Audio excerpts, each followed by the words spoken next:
Neil asked me, and I think it is probably timely, just to give you a classic comic book overview of some of the research that we've been doing over the years that has to do with the relationship between arousing existential concerns and political preferences. And a lot of these ideas go back to books by Ernest Becker, who in turn made copious reference to Max Weber. And I know it's late at night, and some of you will remember reading Weber. Who's read Weber back in the day?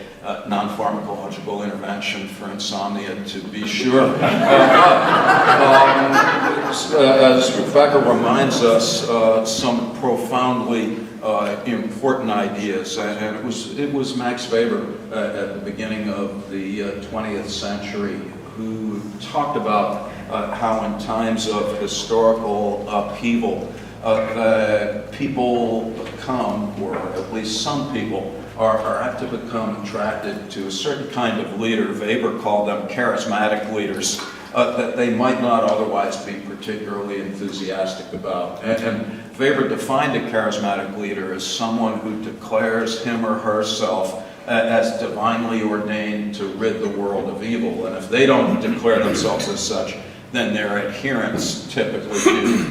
And as some of you know, what we, meaning my buddies and I, Jeff Greenberg and Tom Pazinski, what we bring to the academic table is some laboratory paradigms that have served to corroborate some of Becker's ideas. As many of you know, in the 1970s, Ernest Becker's books were well known, and yet a lot of folks just said, well, we don't believe these ideas. You know, there's just no way of knowing if they're true or not. And the first paper that we wrote in 1983 was about Ernest Becker's ideas, was rejected by the American Psychologist with a single line from a reviewer who just said, I have no doubt that these ideas are of no interest whatsoever to any psychologist alive or dead.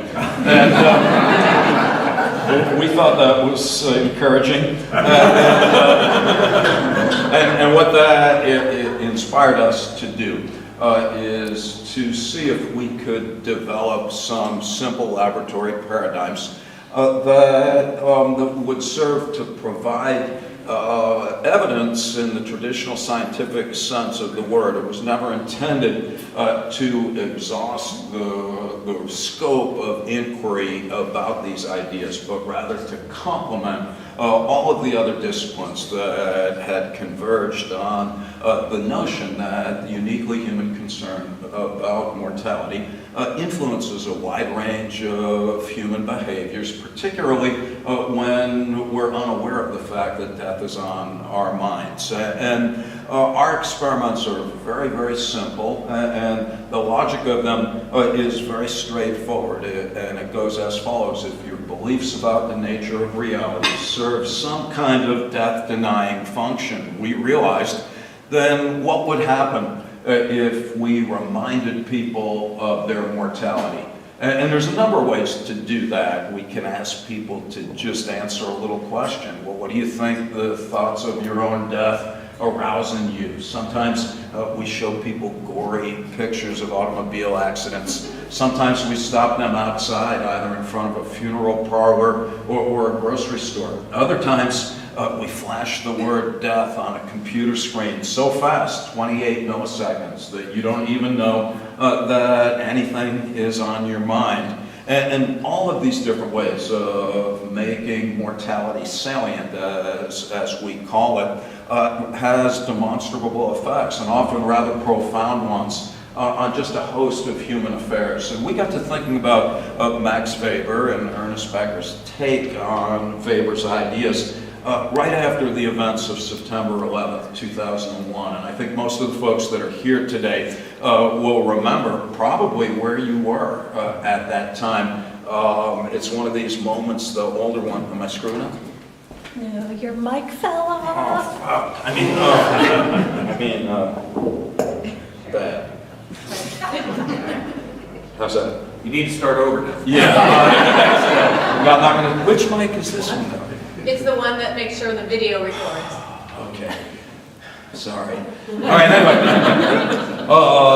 Back to the date, September 11th, 2001. If you look, September 9th, 2001, front page of the New York Times, Sunday New York Times, President George W. Bush had the lowest approval rating of any president in the history of polling. 3 weeks later, after President Bush had declared that he believed that God had chosen him to rid the world of evil, he had the highest approval rating in the history of presidential polling, not only amongst folks who supported him, but also amongst Democrats who opposed them. So we did a series of experiments from 2002 until 5 weeks before the 2004 election. Very, very simple. We had some people that we reminded of their mortality. We had other people that we asked to think about something unpleasant but not fatal, like being in pain, being in a car accident, having a limb amputated, giving a speech in public, and puking on the table and being embarrassed or socially excluded. And then we just asked them, how much do you support President Bush and his policies in Iraq? And what we found in over a dozen studies in different parts of the United States was that people in psychologically benign conditions were not overly enthusiastic about President Bush or his policies in Iraq. However, after being reminded of their mortality, they significantly supported the president and supported the invasion of Iraq. In one of the most, I think, striking studies, I wouldn't have believed it except that we did it a few times, right before the 2004 election, we went to Rutgers University and we asked people who were registered to vote and who intended to vote, after either having them think about their mortality or something unpleasant but not fatal. We just said, hey, who you're going to vote for? Secret ballot, stuff a piece of paper in a ballot box. And this was, as you recall, when President Bush was running for re-election against Senator John Kerry. And what we found was that in the control condition, our respondents said that they intended to vote for Senator Kerry by a 4-to-1 margin. However, after being reminded of their mortality, they said that they intended to vote for President Bush by a 3-to-1 margin. This is rather striking, particularly because none of the respondents said that our idiot manipulation could have had anything whatsoever to do with who they intended to vote for. And the point that we made at the time in 2004 was that very likely the massive existential trauma that resulted from the events of September 11th had a consequential effect on that particular election. Then we did another series of studies in 2008, and here it gets a little bit more complex. I wish it was as simple as 2004, because then I could be done in 30 seconds and just say the same thing happened. But it didn't happen that way. 2001 was a massive and overriding existential threat. Americans, reminded of their mortality, increased their affection for President Bush across the political spectrum. In the 2008 election, it didn't happen that way. Rather, what we found is that people's opinions, when existential concerns were aroused, became more polarized in whatever direction they were already predisposed. The English translation, liberal people reminded of their mortality became more enthusiastic of a charismatic liberal leader, and conservative people reminded of their mortality became more enthusiastic about a charismatic conservative. Interesting but inconsequential, because it's a push in terms of electoral outcomes. What we did find, and here I mean we, not me, but Jeff Greenberg and a former Skidmore student, Spee Kozloff, and their colleagues, they did some other studies that are interesting, though, and I think do have bearing on the current election. And this has to do with undecided voters. And as you know, the elections these days, most people in America already know who they're going to vote for. And there's not much that you could do that would change their opinion, but the election will swing on what the undecideds are up to. And in 2008, what research demonstrated was that for undecided voters, very subtle efforts to portray either of the candidates as deviant or alien or other had very profound effects on people's impressions of them. What I mean by that, what Spee and Jeff did was they took undecided voters, and in one condition, they subliminally primed them with words like black, dark, and just words that evoked images of blackness. And when they did that and then asked people for what they thought about Barack Obama, people subliminally primed with blackness. They rated Obama as more likely to be a Muslim, more likely to be a terrorist, and more likely to be a socialist. And they said they were less inclined to vote for him as a result. All right, now this cuts both ways, however, because in other conditions, when different participants were primed with words like old and slow, and they were then asked about their impressions of Senator McCain, under those conditions, they found him less fit and mentally agile and were less inclined to vote for him as president.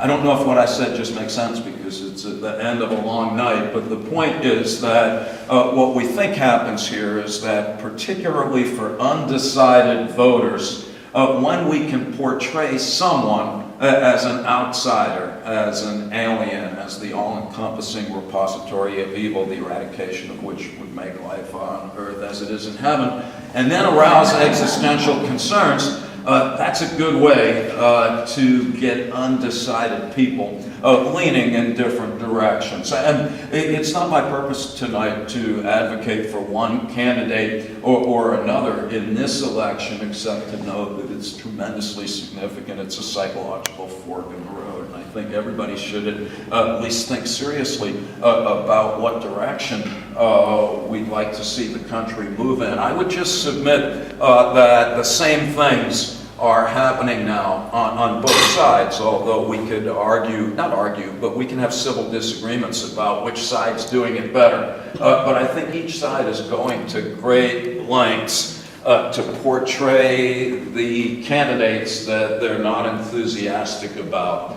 as alien, un-American, almost non-human, and I think it's working. And for those of us, you can only know this, I would argue, if you happen to be in a swing state. I don't know how many people have been like in Florida or Ohio.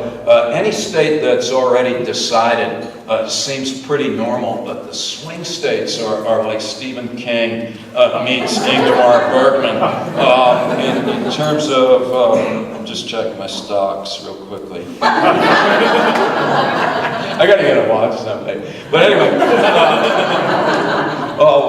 so I think there's a lot of that going on, and the point that we would make, and you're all aware of this, I don't think this bears mention, what we have proposed is not that we should vote for one candidate or another, so much as that we recognize in Merlin, I remember the program that we did at Central Michigan, the terror at the polling booth, where there were hundreds of students, and it was just a tremendous event. And none of us went there to say, well, you should vote for this person and not that person. Our claim was just to point out that the Founding Fathers were really painfully aware of the dangers of democracy, and that things don't end well when ignorant people are allowed to vote in situations where ideological demagogues appear to their emotions in ways that, psychologically speaking, lobotomize them to the point where they're unable to evaluate arguments and to make rational decisions based on an informed understanding of relevant issues. And so we're pro-truth, we're pro-democracy, and my little fortune cookie-like nugget is just that left and right are both beside the point, and that's something we can talk about another time when we have more time. One last thing, and then I'll shut up, and that's with regard to the 2012 election.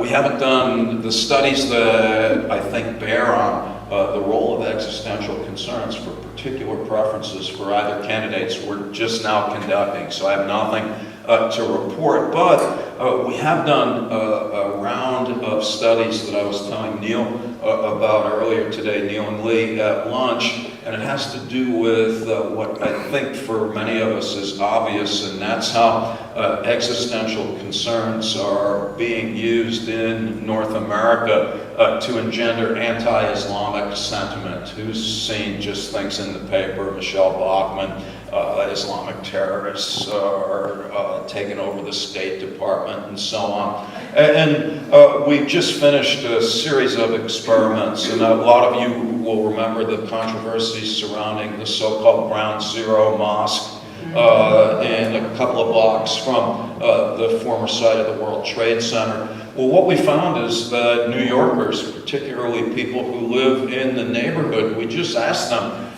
do you support the building of the mosque right by the former site of the World Trade Center? And what would be the appropriate distance to build a mosque from the site of the World Trade Center bombing? And what we found in this moment, however, this restores my faith in humanity and in the notion of religious freedom, is that New Yorkers were supportive in psychologically benign conditions. They said, of course a mosque is appropriate on that site. Only when they were reminded of death did they object to the mosque being there, and did they propose that the mosque be built like right on the other side of Pluto, so an appropriate distance for that kind of building. So anyway, tomorrow is our day for trafficking in intellectual insights. We have a great program that I look forward to having very little to do with, except to